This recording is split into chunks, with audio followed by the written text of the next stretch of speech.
Alright, so I'm not feeling too good right now, so if this isn't that great, I guess just take that into consideration. Alright, so my speech is about same-sex marriage, and yeah. So, all my life, people have been telling me about the American dream, and I've really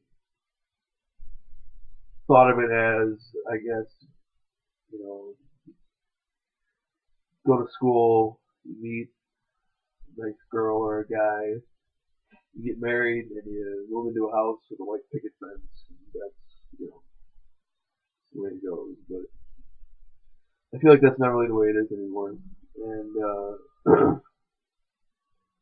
I feel like it's different because people should have the right to choose, what they want to do, who they want to be with, things like that. And a big part of that was I looked up the definition of marriage, and there were two parts to it when there really only used to be one part, which I feel was more back when that American dream was really effective.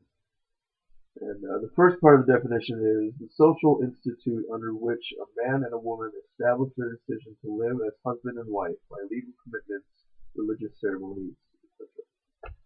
And that's, basic definition of marriage. It's what everybody thinks of when they think of marriage, and that's, man and woman get married, whatever. But the next part is what really intrigued me, and that was it says a similar institution involving partners of the same gender or gay marriage, and that just speaks volumes to me. And I think anybody that doesn't think that um, you know same-sex couples should have the same rights as everybody else should just look at that and see how crucial that is just to everything. I mean, the definition in a book, people should see that as a major impact, or at least I think so. Um, Another thing is same-sex marriages around the world. I mean, they're going on all around us. I don't know why we have to be so, you know, so individualized away from, so different than all the other countries out there. Because I mean, there are 10 countries that nationally recognize same-sex marriage right now in the world, and that's just huge. I mean, countries like parts of Africa and whatnot that are highly conservative countries that recognize same-sex marriage, but America with a Democratic African American president can't even nationally recognize same-sex marriage. What's up with that? And same-sex marriage really isn't as new of a thing as people think it is. I mean, when you look back in the history books, same-sex unions in ancient Egypt were recognized as marriage. Same-sex unions in Greece helped make them what they were today, and they were, even highly Republican Rome recognized same-sex marriage, and it helped them to become what they are today. China in medieval times recognized same-sex partnership, and that helped make them who they are today. And it makes you think. I mean, all those places are good, successful people, or not people, good, successful countries. And I mean, it seems almost like China practically runs the United States the way it is. And I mean, I'm not trying to say that same-sex marriage has anything to do with that, but who knows? Maybe it does. Even the first natives of of the Americas recognized same-sex marriages, and that leads you to think, what did those freedoms leave when Christopher Columbus landed at Jamestown? It just doesn't make any sense to me.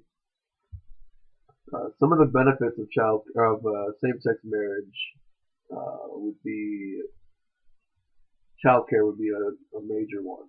Uh, Most people don't think of that when they think of same-sex marriage, but childcare is a major part of it because a lot of the states that don't or that recognize same-sex marriage and same-sex unions don't recognize same-sex child adoption, and that just doesn't make any sense to me because there are so many pros when looking at child adoption for same-sex couples. Um, one of the big ones that stands out to me is there's a show on TV called Teen Mom or something like that on I think it's MTV, and that solidifies my point that you know same-sex couples same-sex couples have a history of being more together and being married more at a lot later of an age, and with a lot more of an educational background, which makes an uh, automatically makes it better than you know teenage pregnancies and whatnot because it makes them have a lower divorce rate and it makes those teen moms when they go through high school, a lot of times they'll have a child in high school and then they'll be forced to drop out of high school, which creates an even worse home life for whatever child they have, and that can really affect the child's development for the worse. And um, same-sex couples having that background of getting together later in life with more educational backgrounds, it just sets a better foundation for that child care in the future. Um, Another argument that people make is that the unique gay community that is out there right now will be pretty much destroyed if same-sex marriage becomes legalized, and that's because there isn't so much of relationships for same-sex people, or not same-sex people, homosexual people, because they're not really tied down to marriage or anything like that. But the way I look at that is I look at it the same way I look at a college student party phase. When they first go into college, they go in there and they party around with all these people and crazy things happen. But then they move on with life. They have a kid, or they get married, they have kids, stuff like that. And I feel like it would be pretty much the exact same way with if same-sex marriage is legalized. One major point that I thought was kind of disturbing is the political aspect of it, and that's that a lot of the politicians out there right now bank some of their campaign on their views of same-sex marriage, and I think that that's just not right. I think that they should they should speak about it how they really think it is, and they shouldn't base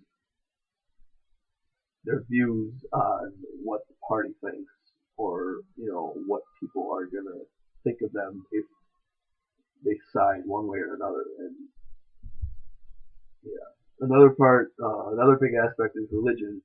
And one of the only passages from the Bible that talks about religion is Romans 1:26 to 27. It says, "For this cause God gave them up unto vile affections, for even their women did change the natural use into that which is against nature, and likewise also the men leaving the natural use of the woman, burned in their lust one toward another, men with men, working that which is unseemly, and receiving in themselves that recompense of their error which was met."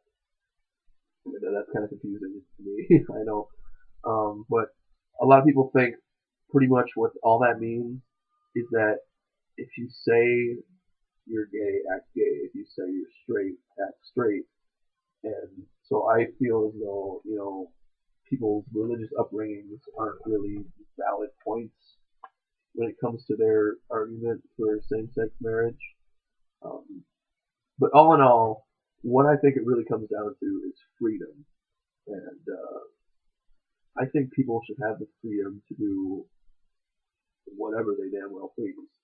Because I mean, if we have the right, the freedom of speech, the freedom of religion, why shouldn't we have the freedom to marry whoever we want, to choose to be with whoever we want? It just doesn't make any sense to me. So hopefully it'll make you think a little bit.